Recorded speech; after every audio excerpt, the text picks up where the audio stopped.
ডিফিউশনে মোটামুটি এই যে বিষয়গুলো আমরা দেখেছিলাম, ডিফিউশনে যদি সিম্পলি আমরা আলোচনা করি এক কথায়, তাহলে হচ্ছে ডিফিউশন মানে কি ছড়ায়ে পড়া, বিস্তার লাভ করা। এই ডিফিউশনটা হচ্ছে কি হায়ার কনসেন্ট্রেশন থেকে লোয়ার কনসেন্ট্রেশন দিকে ছড়ায়ে পড়া। তো নর্মালি কী হয়, তুমি একটা গ্লাস পানিতে যদি তুমি একটু রং অথবা সুগার দাও, তাহলে যে জায়গাতে দিবা সেই জায়গায় কী হয়, অনেক বেশি মিষ্টি থাকে না, আস্তে আস্তে সুগার এই মিষ্টটা অথবা হচ্ছে এই কালারটা কি সব জায়গায় ছড়ায়ে পড়ে না। এটা হচ্ছে তোমার এই যে ডিফিউশন আর কি, বিস্তার লাভ করা, ছড়ায়ে পড়া। এটাকে হচ্ছে জাস্ট মলিকুলার মুভমেন্ট। এক কথায় যদি বলি molecular movement from higher concentration থেকে লোয়ার কনসেন্ট্রেশন। আরেকটা বিষয় হচ্ছে একটা টেক্সটাইল ফাইবারের ভেতরে যখন তুমি ডাইং করবা, ডাই মলিকুলগুলো ঢোকাবা, তখন হচ্ছে জাস্ট একটা চ্যানেল দিয়ে ঢুকতে থাকে। কেন কোন চ্যানেল দিয়ে ঢুকতে থাকে সেগুলো বলছিলাম, মনে আছে? একটা পাত অথবা চ্যানেল দিয়ে। এবং কেন ফাইবারের সব জায়গায় দিয়ে ঢোকে না সেটাও বলছিলাম লাস্ট ক্লাসে, মনে আছে? কারণ ফাইবারটা হচ্ছে দুইটা রিজিয়ন নিয়ে গঠিত, একটা হচ্ছে ক্রিস্টালাইন আর একটা হচ্ছে অ্যামরফস।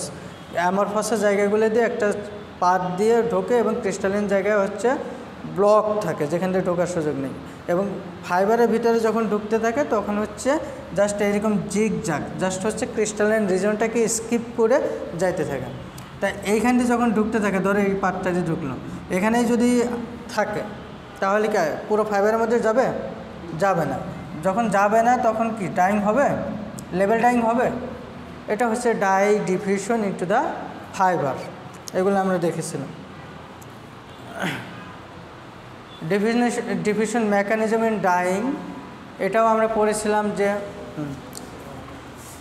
3 ট্রান্সপোর্ট জোন থাকে। ডাইংয়ের ক্ষেত্রে 3টা ট্রান্সপোর্ট জোন থাকে। প্রথমে হচ্ছে ডাই সলিউশনে ডিসপার্স হবে, ডিফিউজ হবে, দেন সেটা হচ্ছে কি হবে, ফাইবারের অ্যাডজর্পশন রিজনে আসবে, তারপর সেখান থেকে ফাইবারের ভিতরে ডিফিউশন হবে। এই 3টা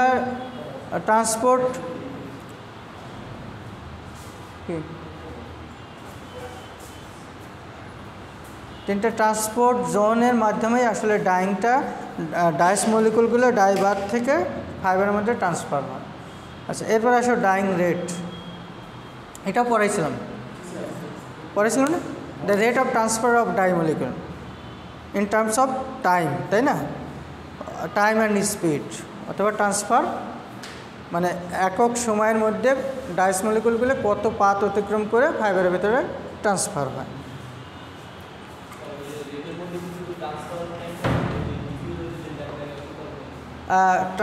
ডাইং রেটটা 3টা জিনিসের উপর ডিপেন্ড করে। একটা হচ্ছে ডাই ফাইবার অ্যাফিনিটি, আর একটা হচ্ছে ডিফিউশন রেট, আর একটা হচ্ছে তোমার কি বলে তোমার হচ্ছে এটা ডাইং রেট, হ্যাঁ, ইমোবিলাইজেশন মানে হচ্ছে তোমার ফিক্সেশন। একটা হচ্ছে তোমার ডাইবার থেকে ফাইবারের সারফেসে আসলো ডাইং রেট একটা নির্দিষ্ট টাইমে আসলো, তাই এটাকে রেট না? এদিকে তাকাও যারা ক্লাসে ছিল না, এটা রেট। এরপরে যদি এই জায়গা থেকে যদি ডাই মলিকুলগুলো সরায় না পড়ে, তাহলে এই জায়গাটা ব্লকেট থাকবে না? আচ্ছা, ব্লকেট থাকলে তাহলে কী হবে, মানে ডাইং রেটটা directly proportional to the diffusion of dye molecule into the fibre. বোঝো নাই? এই যে পাত দিয়ে ঢুকতেছে এবং সে ফাইবারের মধ্যে যদি সমানভাবে সরায় না পারে, তাহলে ফাইবারের মধ্যে আর ঢোকার জায়গা থাকবে না। তার মানে ডিফিউশন রেট, অ্যাফিনিটি, আর হচ্ছে তোমার অ্যাফিনিটিটা এখানে আসতেছে অ্যাডজর্পশন, মানে আগে তো কন্ট্যাক্টে অ্যাফিনিটির মাধ্যমে কন্ট্যাক্টে আসতে হবে, অ্যাডজর্পশন হতে হবে। আর ফাইনাল হচ্ছে ফিক্সেশন। এই 3টা জিনিসের উপর ফিক্সেশন মানে ইমোবিলাইজেশন, মানে ডাইমলিকুলগুলো আর মুভ করবে না তখন। আচ্ছা, এইগুলো বলছিলাম। পাশাপাশি হচ্ছে কিছু টেক্সটাইল ম্যাটেরিয়ালের বিষয়গুলো আছে। ম্যাটেরিয়ালগুলো হচ্ছে ফাইবার টাইপ, ফাইবারের কেমিক্যাল স্ট্রাকচার, ফিজিক্যাল প্রপার্টিস, এইগুলোর সাথেও আমরা বলেছিলাম ডাইং রেট ভ্যারি করে। এবং ফাইবারের রেডিয়াসের সাথে, ফাইবার যদি ফাইনার হয় তাহলে, ফাইনার মানে কি সূক্ষ্ম, তাই না? ফাইবার যদি ফাইনার হয় তাহলে ইউনিট এরিয়াতে ফাইবারের সংখ্যা বেশি থাকবে, আর ফাইবারের সংখ্যা বেশি থাকলে তখন হচ্ছে কি বলে ডাইং রেটও বেশি হয়। মানে dyeing rate direct inversely proportional to the radius of the fibre এবং ইনভার্সলি রুট ওভার মানে proportional to the count of the yarn, count of the fibre. এই দুইটা জিনিস আমরা দেখাইছিলাম। আর এর পাশাপাশি আরও অনেক ধরনের ফ্যাক্টরস আছে, রিলেটেড ফ্যাক্টরস আছে, যেমন ডাইং রেটটা তোমার ইনক্রিজ হতে পারে অ্যাজিটেশনের মাধ্যমে, টেম্পারেচারের মাধ্যমে, এগুলো আমরা বলছিলাম। লিকার রেশিও এখানে ইম্পর্টেন্ট ফ্যাক্ট। তুমি 1000 লিটার পানিতে যদি 1 কেজি ডাইস দাও, ডাইসগুলি এমনভাবে ছড়াই পড়বে যে ফাইবার ডাইসই খুঁজে পাবে না, তাই না? কনসেন্ট্রেশন একটা ফ্যাক্ট, এবং liquor ratio, metal to liquor ratio important, এগুলো বলছিলাম। আচ্ছা, প্র্যাকটিক্যাল ডাইং এটা রিলেটেড কথা। আজকে যেটা শুরু করব সেটা হচ্ছে ডিফিউশন মডেল। আমরা 2টা মডেলের নিয়ে পড়াশোনা করব। এই 2টা মডেলের যে কোনো একটা থাকবেই, এবং মিনিমাম 5 থেকে 7 মার্কের, এবং খুবই সিম্পল জিনিস। এবং লাস্ট 2টা ক্লাসে, বিশেষ করে গত ক্লাসে আমরা এই মডেলগুলো নিয়ে কথা বলে ফেলছি। যারা ক্লাসে ছিল মোটামুটি আজকে একদম ক্লিয়ার হয়ে যাবে, আর অনেকের কাছে সেম কথাই মনে হবে। ডিফিউশন মডেল হচ্ছে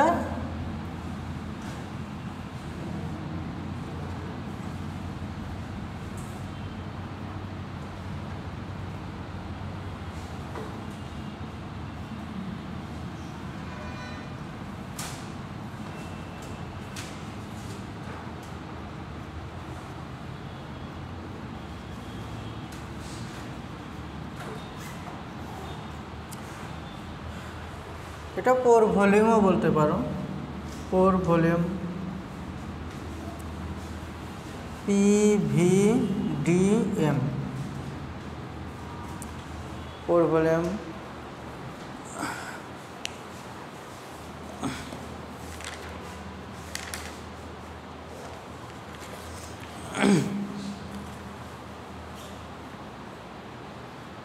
তো প্রথমে আমরা পোর ভলিউম মডেলটা নিয়ে একটু কথা বলি। পোর ডিফিউশন মডেল আর হচ্ছে তোমার ফ্রি ভলিউম ডিফিউশন মডেল, যেটাই হোক না কেন আমরা প্রথমে পোরটা নিয়ে আলোচনা করি। এটা হচ্ছে কি, একটা ছোট্ট ফাইবারকে মাইক্রোস্কোপে অনেক বড় করে দেখছি, বুঝো?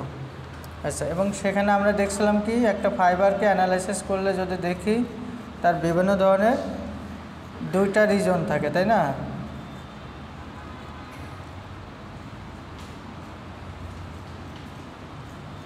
থাকে না এরকম?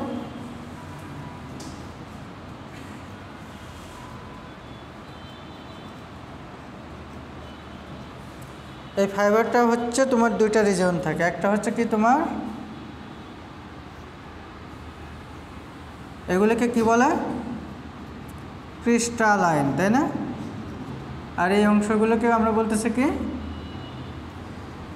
অ্যামরফস। এই সেম কথাই আমরা গতকাল বলেছি। আচ্ছা, একটা ফাইবারকে যদি আমরা মাইক্রোস্কোপিক ভিউ দেখি তাহলে এই 2টা রিজন দেখি। আচ্ছা, এখানে যে অ্যামরফস রিজনটা অনেকটা এইরকম না? এভাবে আমরা এই পার্টটাকে চিহ্নিত করতে পারি না? কিভাবে চিহ্নিত করতে পারি? এই যে ক্রিস্টালাইন রিজনগুলো আলাদা করে, বোঝা নেই? ক্রিস্টালাইন রিজনের হচ্ছে অ্যাটমগুলো এত ক্লোজ থাকে এবং প্যারালালি থাকে যে ওর মধ্যে কোনো ফ্রি স্পেস থাকে না, বুঝতে পারছো? আর এই অংশটা হচ্ছে অ্যামরফস, এবং অ্যামরফস অংশগুলোতে নর্মালি কী হয়, ডাইমলিকুলগুলো এদিক দিয়ে ঢুকতে থাকে, একটা পোর ক্রিয়েট হয়।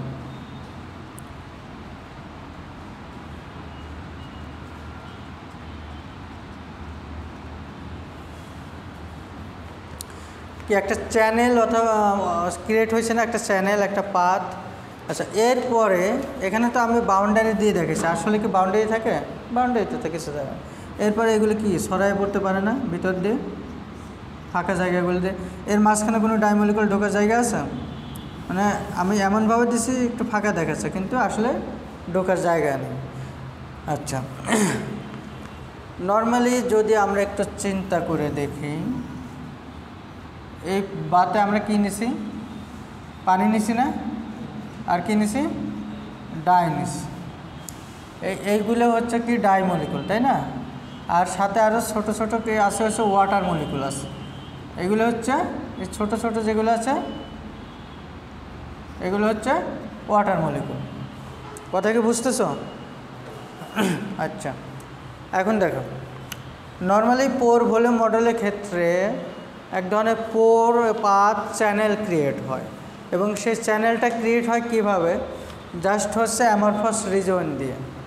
কারণ এই জায়গাতে এই অ্যামরফাস রিজনটা একটু কি হয়, ফ্লেক্সিবল হয়, আর ক্রিস্টালাইন রিজনটা হচ্ছে অনেক শক্ত হয়। কোনো একটা ম্যাটেরিয়ালের ক্ষেত্রে ক্রিস্টালিনিটি যত বেশি হয় তাহলে ওই ম্যাটেরিয়ালের স্ট্রেংথ কেমন হয়? বেশি হয় না? কারণটা কি? এবং স্ট্রেংথ যদি খুব বেশি হয় তার ফ্লেক্সিবিলিটি কম হয় না বেশি হয়? কম হয়। আর যদি ম্যাটেরিয়ালের মধ্যে অ্যামরফাসনেস বেশি থাকে তাহলে তার ফ্লেক্সিবিলিটি বেশি হয়। বেশি হওয়ার কারণটা কি? চেনটা স্লিপেস হয়, স্লিপ হয় না, ফ্লেক্সিবল হয়, প্রসারিত হয়। আচ্ছা, সেই জন্য এইখান দিয়ে জাস্ট হচ্ছে তোমার একটা পোর চ্যানেল পাথ ক্রিয়েট হয় যেখান দিয়ে ডাইমলিকুল ঢুকতে পারে। আচ্ছা, এখন দেখো নর্মালি এই যে, আচ্ছা আমি তো হিজিবিজি করে রাখাচ্ছি, তোমরা ভালো করে রাখো। এর মধ্যে পানি আছে না? এগুলো কি? এগুলো ডাইমলিকুল, আর এগুলা সরি ওয়াটার মলিকুল, এগুলা ডাইমলিকুল। পুরো বাতে আছে, ফাইবারের মধ্যেও দিয়েছি। আচ্ছা, যখনই বাতে দিয়েছি আমরা ডাইমলিকুলগুলো পানিতে দ্রবীভূত হয়েছে না? দ্রবীভূত হয়েছে। আচ্ছা, এখন এই দ্রবীভূত হয়েছে যখনই একটা টেক্সটাইল ফাইবারটা ডুবাইছো তখন কি হয়েছে? ডাইমলিকুল ওয়াটার মলিকুল কি হয়েছে? ফাইবারের মধ্যে ঢুকতেছে না? ওয়াটার মলিকুলকে একা ঢুকতেছে?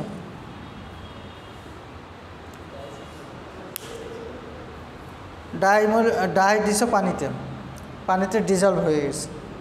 আচ্ছা, একটা শুকনো টেক্সটাইল ফাইবার দিছো এখানে, সাথে সাথে কি সেটা ভিজবে না? কিসে ভিজবে? পানিতে। তার মানে কি ডাইমলিকুল ঢুকতেছে। আর ডাইমলিকুল কী করতেছে? সরি, ওয়াটার মলিকুল ঢুকতেছে। আর ওয়াটার মলিকুল কী করতেছে? কারণ ওর ভিতরে ডাইমলিকুল ঢুকে গেছে। ও ডাইমলিকুল সাথে along with dye molecules penetrate into the, অথবা কি বলে wet out the textile materials. তাহলে এই ফাইবারের ভিতরে ঢুকে যাচ্ছে ওয়াটার মলিকুল ডাইমলিকুলগুলো নিয়ে। আচ্ছা, এখন দেখো নর্মালি হচ্ছে টেক্সটাইল ফাইবার অথবা ম্যাটেরিয়ালসে হেটারোজেনিয়াস টাইপের। হেটারোজেনিয়াস মানে কি? হোমোজিনাস, এবং হেটারোজেনিয়াস মানে generally textile materials formed with the, অথবা কি বলেন, consist with the heterogeneous material. কি মানে কি? এটা এই যে কথাটা বললাম মানে কি?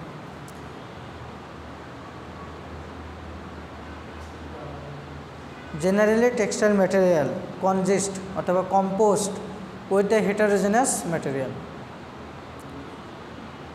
হ্যাঁ,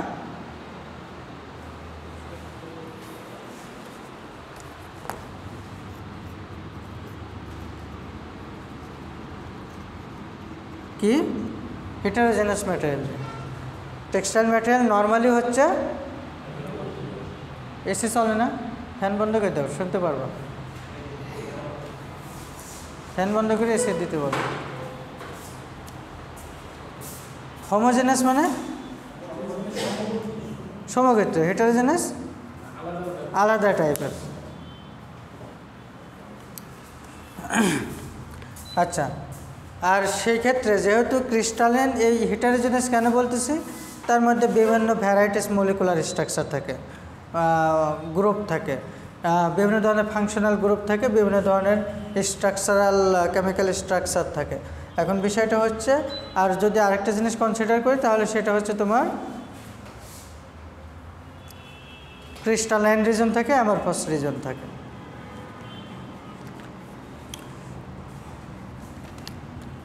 তাহলে এইখানে পোর ভলিউম মডেলের ক্ষেত্রে জাস্ট হচ্ছে অ্যামরফাসনেস এবং ক্রিস্টালিনিটির উপরে ডিপেন্ড করে ফাইবারগুলো ডাইং করা হয়, এবং এগুলোর ক্ষেত্রে নর্মালি ন্যাচারাল ফাইবারগুলোর ক্ষেত্রে হয়ে থাকে। আচ্ছা, কি পরিমাণ ডাইমলিকুলগুলা ডাইভার থেকে ফাইবারের ভিতর পেনিট্রেট হবে, ডিফিউশন হবে, এটা একটা ফর্মুলার সাহায্যে আমরা নির্ণয় করতে পারি। সেটাকে আমরা ফ্লাক্স বলি। ফ্লাক্স মানে হচ্ছে অ্যামাউন্ট অফ কী বলে সেটা ম্যাটেরিয়াল অথবা লিকার, লিকুইড, ডাইস, ওয়াটার যেটাই হোক, অ্যামাউন্ট অফ ফ্লোয়িং ইন এবং ফ্লোয়িং আউট, কী পরিমাণ ফাইবারের ভিতরে ঢুকতেছে বের হচ্ছে, সেটা হচ্ছে ফ্লাক্স। ফ্লাক্স তোমরা দেখছো না যে এরকম চিহ্নটা জানো? এটা জাস্ট হচ্ছে অনেক বড় ফর্মুলা। তোমরা কোনটা দ্বারা কী বোঝাচ্ছে এতটুকু, এই রিলেটেড কোনো ম্যাথ আমরা থাকবে না, আমরা পড়াবো না, জাস্ট ফর্মুলাটা জানলেই হবে।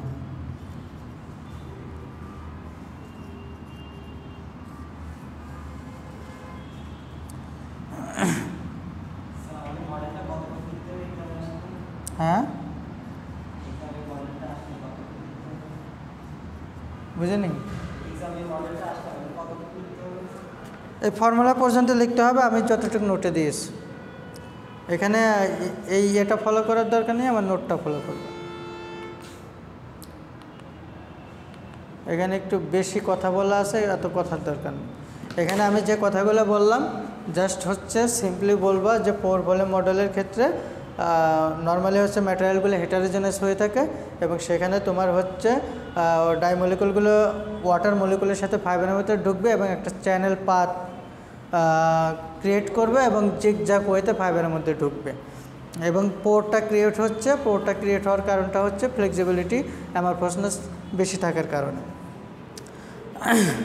আচ্ছা, আর একটা হচ্ছে এই ফিগারটা আঁকাবা এবং এই কথাগুলি এখানেও লেখা আছে সিম্পল কয়েকটা লাইন।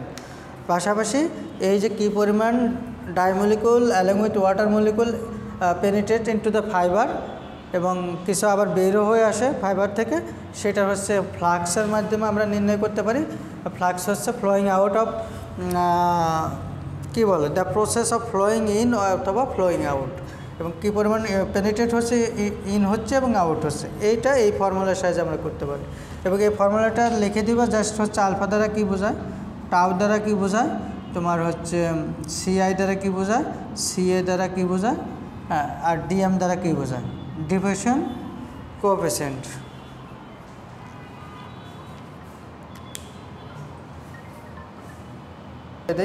সিআই হচ্ছে এই যে একটা পোর, এরকম সারা ফাইবারের মধ্যে পোর থাকে।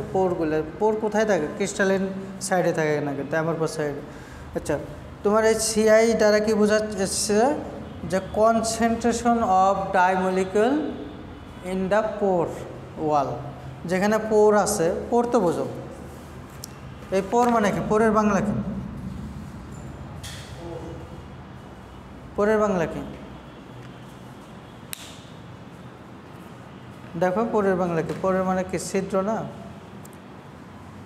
পোরের মানে হচ্ছে হোল টাইপের অথবা ছিদ্র টাইপের।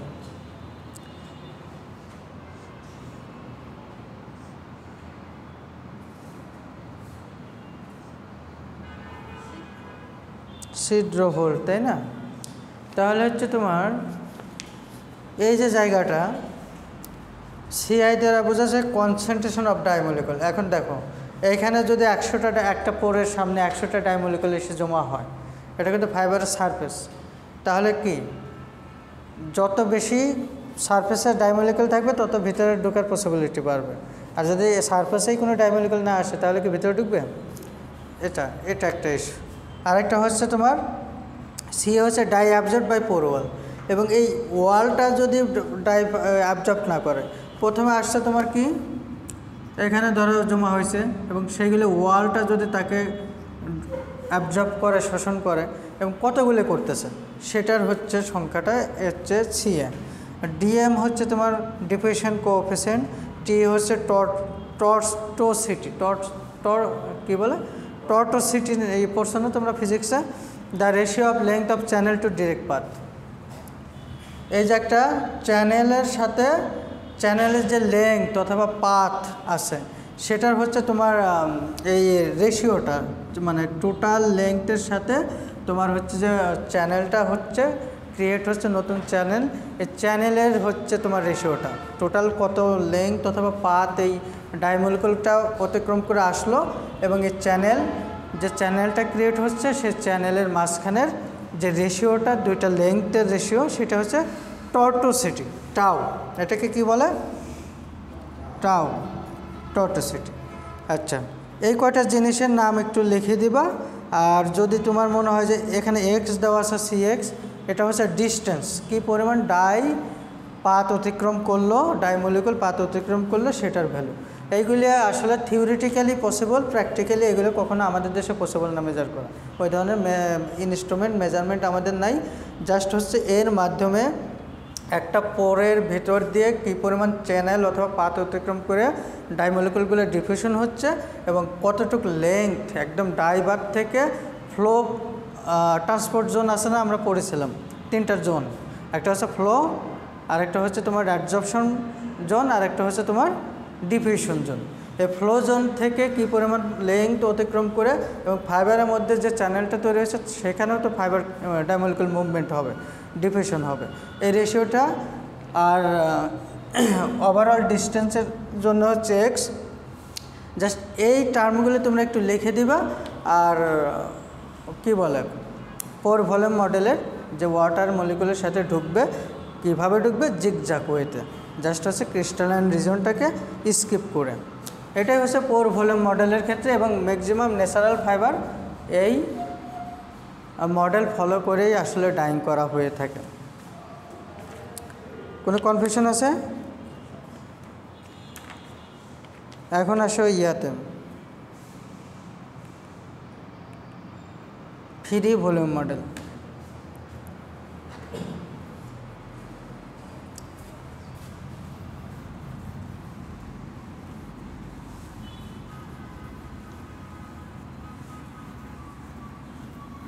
ফ্রি ভলিউম মডেলটা হচ্ছে, তোমরা কখনো সিনথেটিক ফ্যাব্রিক ডাইং করা দেখছো?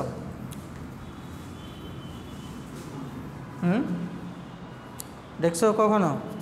ইউটিউবে দেখছো কখনো? ফ্যাক্টরিতে দেখো নি? আচ্ছা, তোমাদের ফ্যাক্টরির একটা জায়গায় কথা বলছে দেখি, ওখানকার আবার জিএম 2 দিন ধরে আসতেছে না। যদি আসে তাহলে ইনশাল্লাহ ওখানে হবে। আচ্ছা, ফ্রি ভলিউম মডেলের ক্ষেত্রে একটু তোমাদের বলে নেই। নর্মালি এটা হচ্ছে একটা, এটা দেখো, এটা হচ্ছে একটা সিনথেটিক ফাইবার। কি ফাইবার? Synthetic fibre. এটাকে যদি আমি মাইক্রোস্কোপে বড় করে দেখা পসিবল না? পসিবল। আচ্ছা, এখানে যদি আমরা দেখি যে কোনো ম্যাটেরিয়ালের ক্ষেত্রে তো তোমার রিজন থাকে কয়টা? 2টা। ধরলাম আমি হচ্ছে সিনথেটিক ফাইবারের ক্রিস্টালিনিটি অনেক বেশি থাকে, তাই না?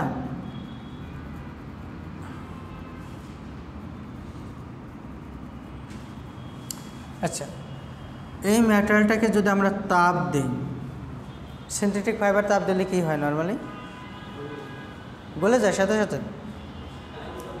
হ্যাঁ, প্রথমে কী হয়? তাপ দেওয়ার সাথে সাথে প্রথমে কী হয়? আয়তন বাড়ে। কীভাবে বাড়ে?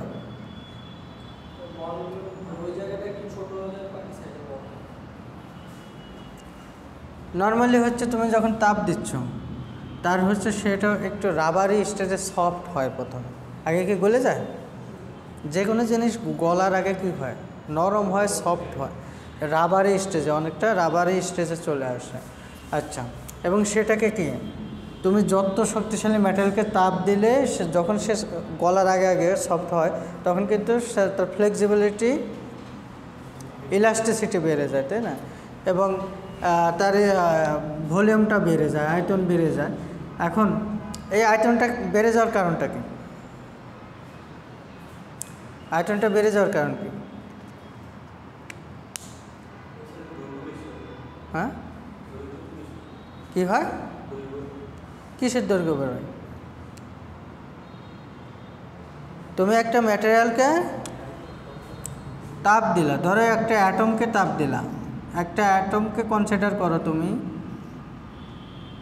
এটা হচ্ছে নিউক্লিয়াস, নিউট্রন আর প্রোটন আছে, ধরো, যাই হোক যে কোনো একটা অ্যাটম আঁকাইলাম।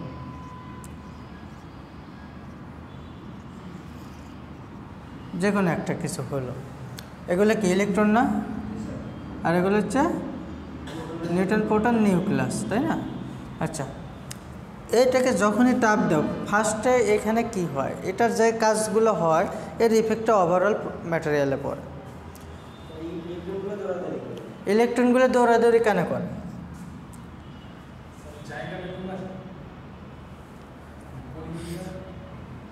এনার্জি পায় সে, এনার্জি যখন চার্জ গেইন করে, এনার্জি গেইন করে, তখন তার কি এক্সাইটমেন্ট বাড়ে।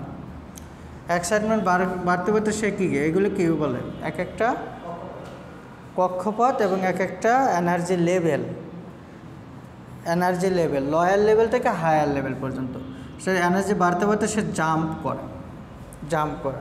এভাবে জাম্প করতে করতে সে একসময় কী হয়, আউটার মোস্ট কক্ষপথে এসে সে কী করে, এরপর থেকে সে মানে বের হয়ে চলে যেতে চায়, ছোটাছুটি করতেছে, ফ্রি হতে চায়। তার মানে কি, যখন এইভাবে ইলেকট্রন একটা অ্যাটমের মধ্যে হতে থাকে, ওভারঅল মলিকুলের মধ্যে এই প্রবলেমটা হতে থাকে, এবং সেখানে কি একটা মলিকুল থেকে আরেকটা মলিকুলের বন্ডটাও ভেঙে যায়, এবং এগুলো আস্তে আস্তে ডিস্টেন্স তৈরি করে।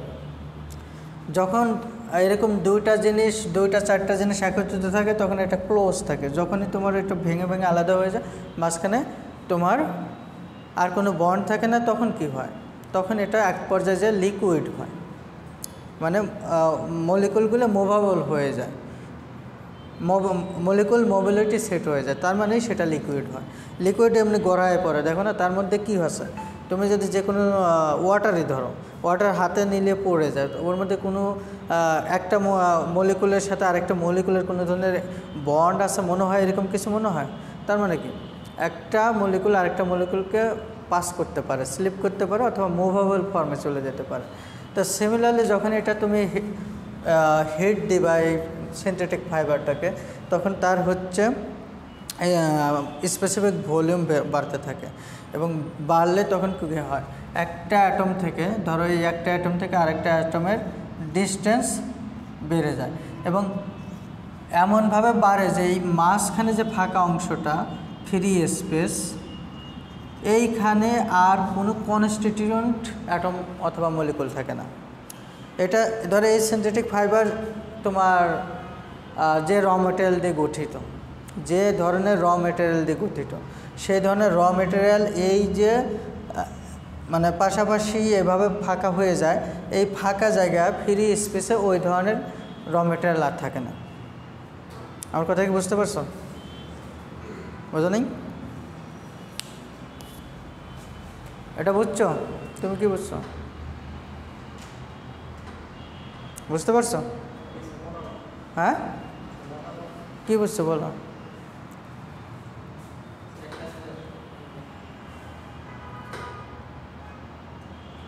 তুমি বলো।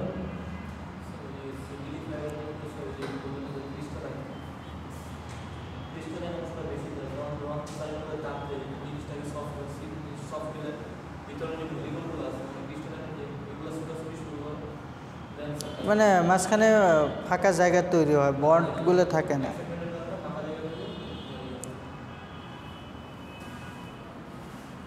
তার মানে হচ্ছে যখনই আমরা তাপ দিচ্ছি তখন হচ্ছে মলিকুল টু মলিকুলের ডিস্টেন্স বেড়ে যাচ্ছে, এবং মাঝখানে যে ফাঁকা জায়গাটা হচ্ছে ওইখানে আর ওই কনস্টিটিউয়েন্ট কোনো ম্যাটেরিয়াল থাকতেছে না, কোনো অ্যাটম থাকতেছে না, একদম ফ্রি স্পেস তৈরি হচ্ছে।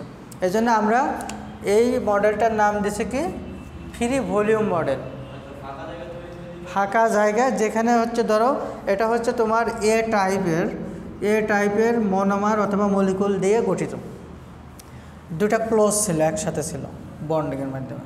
যখন তুমি তাপ দিচ্ছ তখন কি হয়েছে, ডিস্টেন্স বেড়ে গেছে, ফাঁকা জায়গা তৈরি হয়েছে, এবং এই জায়গাতে এ টাইপের কোনো কনস্টিটিউয়েন্ট অথবা কোনো এলিমেন্টস অথবা ম্যাটেরিয়াল নাই, অ্যাটম নাই, মলিকুল নাই।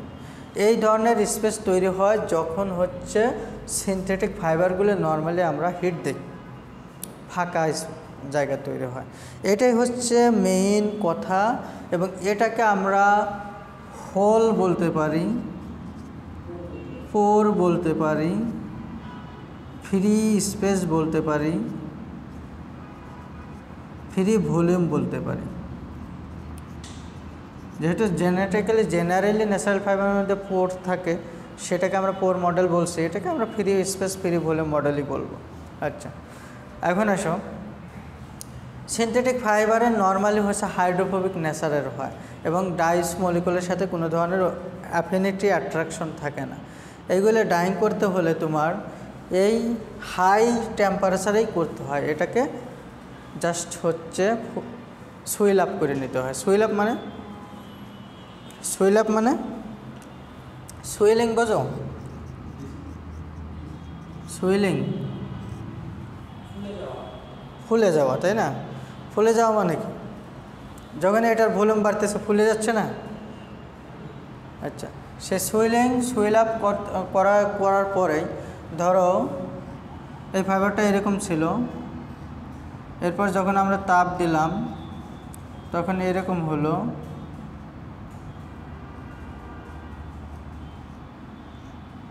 মানে এটা বোঝানোর জন্য আর কি, যে এরকম এই অংশটুকু বাড়লো, ঠিক আছে? এদিকেও বাড়লো এদিকেও বাড়লো, তাহলে কি এই জায়গাগুলোকে ফাঁকা ফাঁকা হলো না, যেখানে আর কোনো অ্যাটম নাই। আচ্ছা, এখন যদি তোমার এরকম হয়, তুমি এই ফাইবারটাকে ডাইং করতে যাবা। পলিস্টার ফাইবার আমরা ডাইং করি হচ্ছে 135-40 ডিগ্রি টেম্পারেচারে, আর কটন ফাইবার ডাইং করি 60 থেকে 80-85 ডিগ্রিতে, বুঝছো? কারণটা হচ্ছে তোমার যে ফাইবার যত টেম্পারেচারে হচ্ছে ডাইসের সাথে কম্প্যাটেবল হয়, রিয়াকশন করতে পারে। আচ্ছা, ন্যাচারাল ফাইবার নর্মালি কটন কী করে, ডাই ফাইবারের মধ্যে বন্ড গঠন হয়, ফাইবারের মধ্যে ঢোকে, পোর মডেল যেটা ফাইবারের মধ্যে ঢোকে এবং সেখানে কেমিক্যালি বন্ড গঠন হয় ইলেকট্রন আদান প্রদানের মাধ্যমে। আচ্ছা, কিন্তু এই পলিস্টার ফাইবারের ক্ষেত্রে যদি তুমি চিন্তা করো, এটা ডাইসের সাথে কোনো ধরনের বন্ড গঠন করে না, কোনো অ্যাফিনিটি নেই, অ্যাট্রাকশন নেই, বুঝছো? যদি তুমি 100 ডিগ্রি টেম্পারেচার দাও, কত দিবা? 100 ডিগ্রি টেম্পারেচার দাও, কোনো ধরনের অ্যাসিস্ট্যান্ট কেমিক্যাল না থাকে, তাহলে এই পাত্রের মধ্যে এই ফাইবারটা নিবা, নেওয়ার পরে ডাইস দিবা, আবার তুলবা, সাদাই থাকবে। কারণ এই ডাই মলিকুলের সাথে এই ফাইবারের কোনো ধরনের ইন্টারাকশন হয় না, এবং এই পলিস্টার ফাইবারে তোমার কোনো ধরনের পোরও ক্রিয়েট করতে পারো নি, কোনো ধরনের পোর হোল ফ্রি স্পেস ক্রিয়েট করতে পারো নি। টেম্পারেচার দিছো কত? 100। এই জন্য হচ্ছে তোমাদের পলিমার সায়েন্সে মনে হয় গ্লাস ট্রানজিশন টেম্পারেচার পড়ানো হয়েছিল, মনে আছে? কি পড়ানো হয়েছিল? টিজি, গ্লাস ট্রানজিশন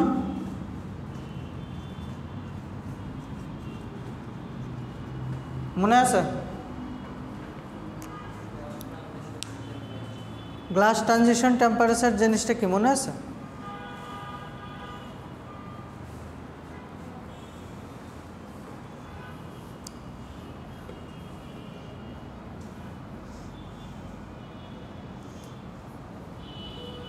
হ্যাঁ, নাম শুনছো কখনো? টিজির নাম শুনছো?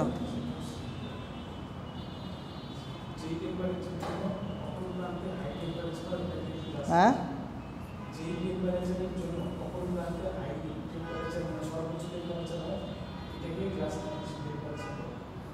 আর কেউ পারবা?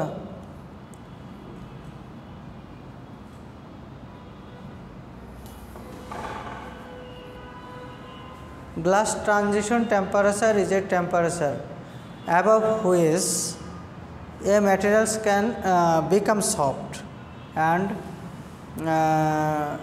কি বলে turns into rubbery state, and below which it become solid or original state. This temperature is called glass transition temperature.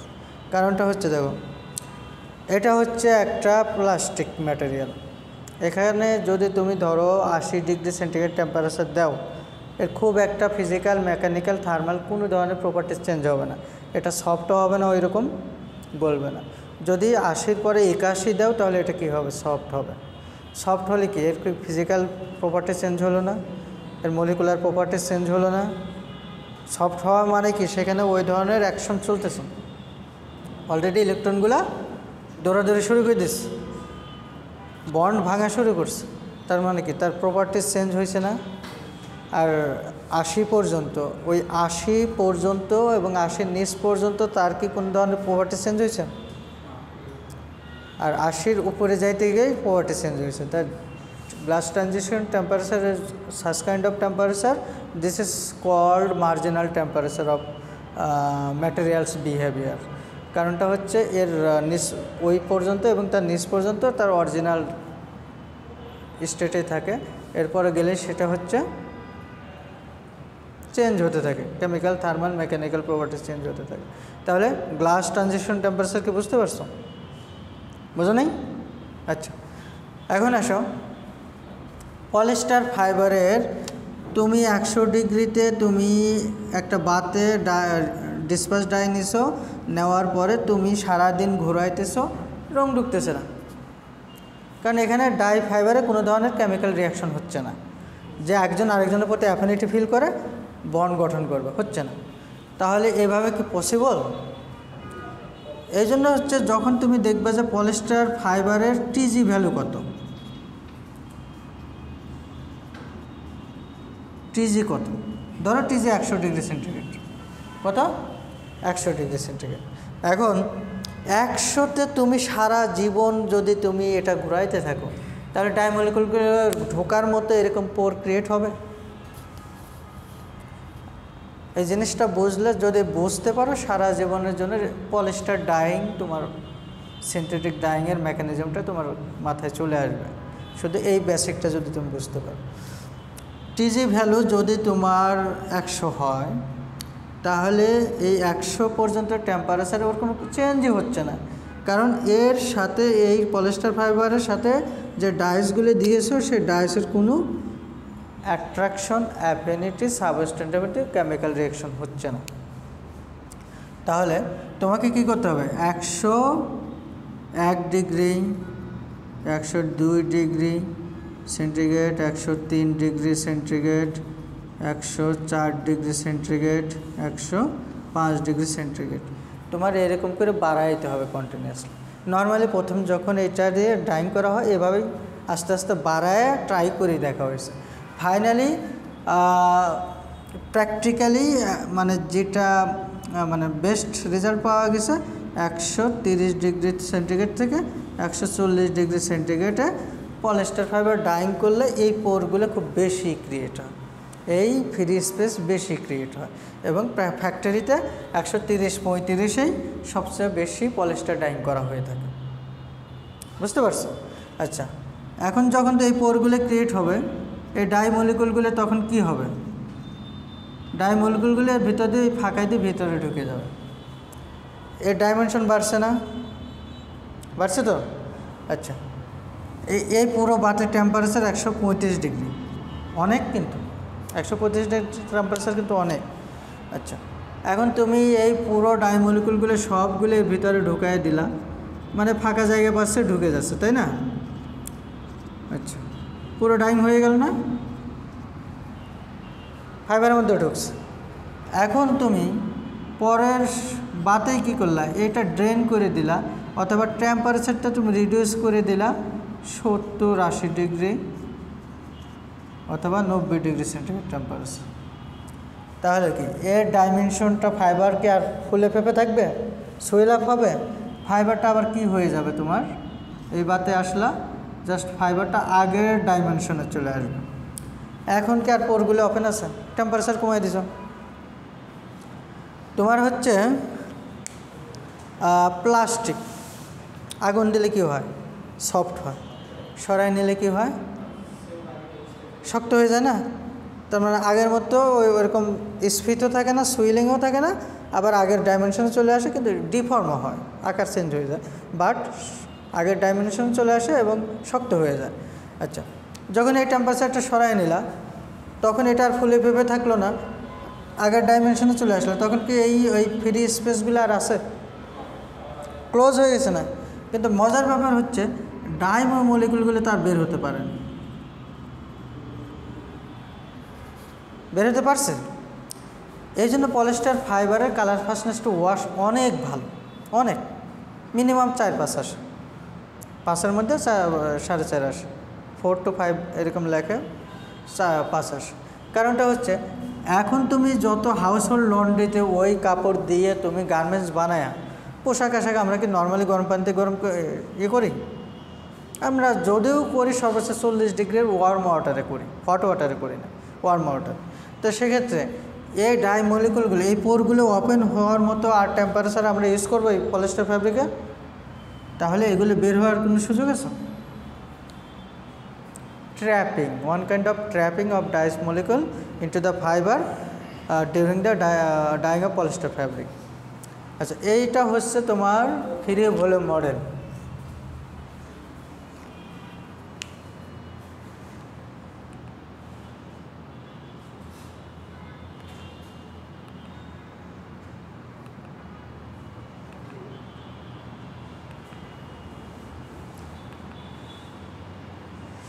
আচ্ছা, এটাও আমার এই নোট থেকেই পড়বা, এখানে সেম কথাগুলি লেখা আছে। আমি এতক্ষণ যা আলোচনা করছি সেম কথাগুলো এখানেও লেখা আছে।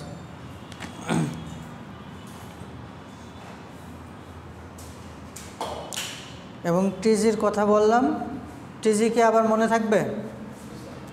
মনে থাকবে? আচ্ছা,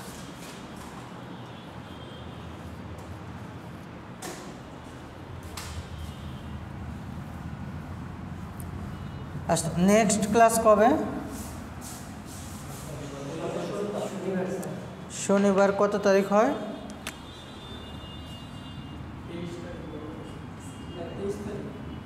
23/11/2024। যদি আল্লাহ বাসায় রাখে আমরা ফার্স্ট সিটি নেব। হ্যাঁ, 23 তারিখে। আমরা নভেম্বরের মধ্যেই মোটামুটি সব টিচাররাই ক্লাস টেস্ট দিচ্ছে না? আমরা তোমরা এটা ওয়ারিড হওয়ার কিছু নেই, তোমরা অ্যাটলিস্ট অ্যাটেন্ড করবা। ক্লাসে যদি তোমরা থাকো তাহলে তোমাদেরকে আমি মার্ক দিতে প্রবলেম হবে না, কিন্তু ক্লাসে যদি না আসো এটা আমরা টলারেট করব না।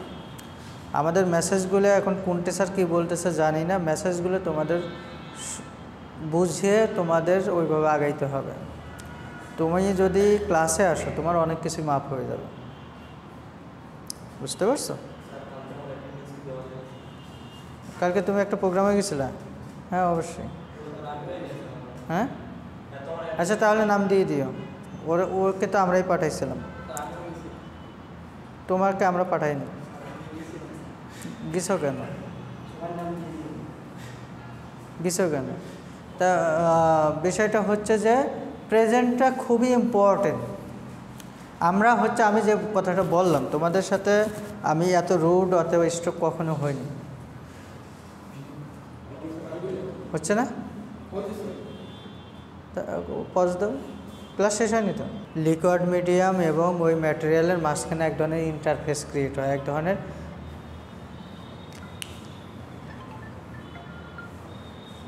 হ্যালো ম্যাম, যখন যেটা পটেনশিয়াল হচ্ছে ওয়ান কাইন্ড অফ চার্জ, একটা চার্জটা হচ্ছে এরকম, তোমার যখনই হচ্ছে একটা ম্যাটেরিয়াল, সলিড ম্যাটেরিয়াল লিকুইড দাও, লিকুইড মিডিয়ামে দাও, তখন ওই সলিড ম্যাটেরিয়াল এবং লিকুইডের মাঝখানে এক ধরনের ইন্টারফেস তৈরি হয়। সেই ইন্টারফেসকে ভেদ করে মলিকুলগুলো ফাইবারের ভেতরে অথবা ম্যাটেরিয়ালের কন্টাক্টে আসতে হয়। এখন এই কন্টাক্টে আসতে গেলে যে চার্জটা প্রয়োজন, মিনিমাম চার্জটা প্রয়োজন, সেটাই হচ্ছে যেটা পটেনশিয়াল। আমরা একটু দেখি।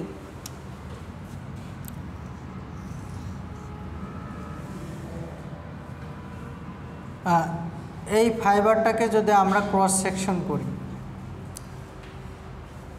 এটা একটা ফাইবার শেপটা অনেকটা এরকম না, মাথা কাটলে কি এরকম রাউন্ড শেপ হবে না অনেকটা? আচ্ছা, ধরো এটা একটা কি ফাইবার? সেলুলোজিক ফাইবার মানে কি? Cotton, jute. হ্যাঁ, আচ্ছা, এখন সেলুলোজিক ফাইবারের সারফেস চার্জ হচ্ছে নর্মালি নেগেটিভ চার্জ। আচ্ছা, এখন তুমি এখানে যে ডাইসগুলো দিবা, মলিকুলগুলা, কটনের ক্ষেত্রে, সেলুলোজিকের ক্ষেত্রে নর্মালি আমরা কি করি? রিঅ্যাক্টিভ ডাই ইউজ করি, রিঅ্যাক্টিভ ডাইরেক্ট এগুলো। এবং এগুলোও হচ্ছে অ্যানোয়নিক চার্জযুক্ত, নেগেটিভ চার্জযুক্ত যখন পানিতে দেওয়া হয়। যখন পানিতে দ্রবীভূত হয় তখন আয়নাইজ স্টেজে যায় এবং সেখানে অ্যানায়নিক পার্টটাই কালার পার্ট হয়। আচ্ছা, তাহলে এই নেগেটিভ পার্ট এটা কি হয়? রিপালশন হয় না? রিপালশন হয়। এর জন্য এর সাথে কি করা হয়? পজিটিভ চার্জযুক্ত ইলেকট্রোলাইট অ্যাড করা হয়। সেটা কি করে? জাস্ট এই পজিটিভ চার্জ এই ফাইবারের সারফেসটাকে পার্শিয়ালি পজিটিভ করে দেয়। তখন এইগুলি কি হয়? পার্শিয়ালি পজিটিভ হচ্ছে না, চার্জগুলো নিউট্রাল করে দেয় অথবা পজিটিভ করে দেয়, পার্শিয়ালি পজিটিভ। তখন এই নেগেটিভ চার্জযুক্ত ডাইমলিকুলগুলো অ্যাট্রাকশন হয় না, পজিটিভ নেগেটিভ। আচ্ছা, তখন এই নেগেটিভগুলো কাছে চলে আসে। নেগেটিভ পজিটিভ তো বোঝো, তাই না? কাছে ইন্টারাকশন হয়, অ্যাট্রাকশন হয়। আচ্ছা, তাহলে এক ধরনের একদম ফাইবারের সারফেস, এটা কিন্তু একটা ফাইবারকে আমরা কেটেছি টপ ভিউ, এবং ফাইবারের চারপাশে এভাবে ডাইমলিকুলগুলো আয়োনাইজ স্টেজে এভাবে পজিটিভ নেগেটিভ চার্জের মাধ্যমে জমা হতে থাকে। এবং এই লেয়ারটা হচ্ছে খুবই স্ট্রং লেয়ার, এমনভাবে চাপিয়ে ধরে স্ট্রং লেয়ার। এবং এই লেয়ারটাকে আমরা বলি স্টার্ন লেয়ার, খুব কঠিন লেয়ার। আচ্ছা, এই পজিটিভগুলি নেগেটিভগুলো টানলো না, আবার নেগেটিভ আবার কী করবো? এখানে আরও কিছু পজিটিভকে টানবে, তাই না? চার্জ তো একবারে নিউট্রাল হয় না, আবার সেই পজিটিভগুলো আসতে থাকবে। এইভাবে কি হচ্ছে? এই ফাইবারের চার্জের সাথে এইখানকার যে মলিকুল আছে তার ডিস্টেন্স বেড়ে গেল না? এবং এগুলো কি উইক হচ্ছে, টেনশন ফোর্স পাচ্ছে না। তাহলে এই পর্যায়ে যে লেয়ারটা হচ্ছে তোমার এইখানে, সেটাকে আমরা ডিফিউশন লেয়ার বলি। এইরকমভাবেই জাস্ট হচ্ছে একটা ডাইস মলিকুলগুলো এই ডাইবার থেকে এই পর্যন্ত যাইতে গেলে এখানে এই দুইটা ইলেকট্রিক্যাল ডাবল লেয়ার ভেদ করতে হয়। Positive negative, negative positive, electrical double layer ভেদ করে জাস্ট ফাইবারের ভিতরে ঢুকতে হয়। এবং এই যে লেয়ারটা ভেদ করে যাইতে হবে, তার জন্য যে অ্যাট্রাকশন ফোর্সটা মিনিমাম +-40 মিলিভোল্ট হতে হয়, +-40 মিলিভোল্ট হতে হয়। এইটাই হচ্ছে তোমার যেটা পটেনশিয়াল। নেক্সট ক্লাসে আমি ভিডিওটা দেখাবো, ভিডিওর পাশাপাশি প্রত্যেকটা বিষয় আরেকটু বর্ণনা করব। যদি এইটা ভালোভাবে বুঝতে পারো, তারপরে তোমার ওই যে প্রত্যেক ক্লাসে আমি যে ডাই বা তাকাই, ফাইবার আঁকাই, ওই জিনিসগুলো তোমার কাছে আরও সহজ মনে হবে।